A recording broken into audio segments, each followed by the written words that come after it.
တကြားရှောင်းချင်းရဲ့ကောင်းကျိုးနဲ့ဆိုးကျိုးများတကြားကိုဘယ်လောက်ကြာအောင်ရှောင်းရမလဲတကြားရှောင်းနေတော့ဘယ်လိုစားတော့နေထိုင်ရမလဲဆိုတာဒီဗီဒီယိုလေးမှာကျွန်တော်ပြောပြပေးသွားပါမယ်အားလုံးပဲမင်္ဂလာပါကျွန်တော်ကတော့ Muddy Flow ကဒေါက်တာစင်ညီညီပဲဖြစ်ပါတယ်ပထမဆုံးနဲ့အရေးကြီးဆုံးကောင်းကျိုးတစ်ခုကတော့နာတာရှည်ယောဂတွေဖြစ်နိုင်ခြေကိုရှော့ချပေးတာပဲဖြစ်ပါတယ်တကြားကိုအလွန်အကျွံစားသုံးခြင်းဟာ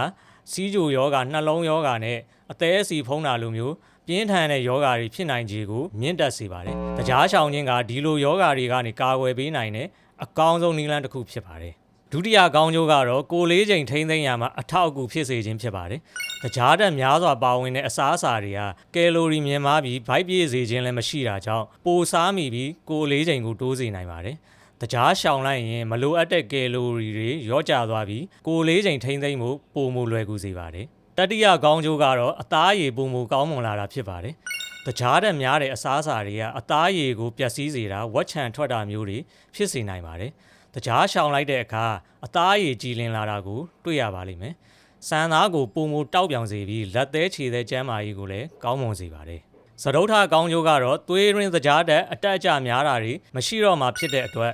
စိတ်ကိုပုံမူတည်ငြိမ်စေမယ်။မှန်ညံပိုကောင်းစေမယ်။ anxiety နဲ့ depression တွေကိုရော့ကျစေမယ်။ညဘက်ကောင်းကောင်းအိပ်ပျော်စေပါမယ်။ဒါအပြင်သွားဖို့စားတာတွေလျော့ပါစေတာကိုယ်ခံအားကောင်းစေတာစတဲ့ကောင်းကျိုးတွေလည်းရရှိမှာဖြစ်ပါတယ်။တကြားရှောင်ခြင်းရဲ့ကောင်းကျိုးတွေပြီးတော့ဆိုးကျိုးတွေကိုကျွန်တော်ဆက်လက်ပြောပြပေးသွားပါမယ်။တကြားကိုရုတ်တရက်လုံးဝရှောင်လိုက်တဲ့အခါပထမတစ်ပတ်အတွင်းမှာတကြားငတ်မှုချင်းကြောင့်ခေါင်းကိုက်တာပင်ပန်းနွမ်းနေတာစိတ်အလိုမကျဖြစ်တာအချိုကိုပြင်းပြင်းပြစားခြင်းစိတ်ပေါ်လာတာမျိုးတွေဖြစ်နိုင်ပါတယ်။ဒါပေမဲ့ဒါရီယာခဏတာပဲဖြစ်ပြီးပထမတစ်ပတ်ကြော်တာနဲ့ခန္ဓာကိုယ်ကအသားကျလာတာနဲ့အမျှလျော့ပါသွားမှာဖြစ်ပါတယ်။တကြားရှောင်တာကိုဘယ်လောက်ကြာအောင်ပြုလုပ်သင့်လဲဆိုရင်တော့တကြားရှောင်တဲ့အခါပုံမှန်အားဖြင့်ခန္ဓာကိုယ်ဟာနှစ်ပတ်ခန့်အတွင်းမှာတကြားတက်နေတဲ့အစားအသောက်ပုံစံကိုတဖြည်းဖြည်းစတင်အသားကျလာပါတယ်။အချိန်တစ်လားထိရှောင်ရှားလိုက်မယ်ဆိုရင်တော့တကြားကိုပြင်းပြင်းပြစားခြင်းစိတ်တွေရော့ကျသွားပြီးကိုယ်ခံစွမ်းရင်နဲ့အသားရည်ကောင်းမွန်လာတဲ့တီးသာထင်ရှားတဲ့အပြောင်းအလဲတွေကိုစတင်ခံစားရမှာဖြစ်ပါတယ်။တကြားကိုရှောင်တဲ့အခါ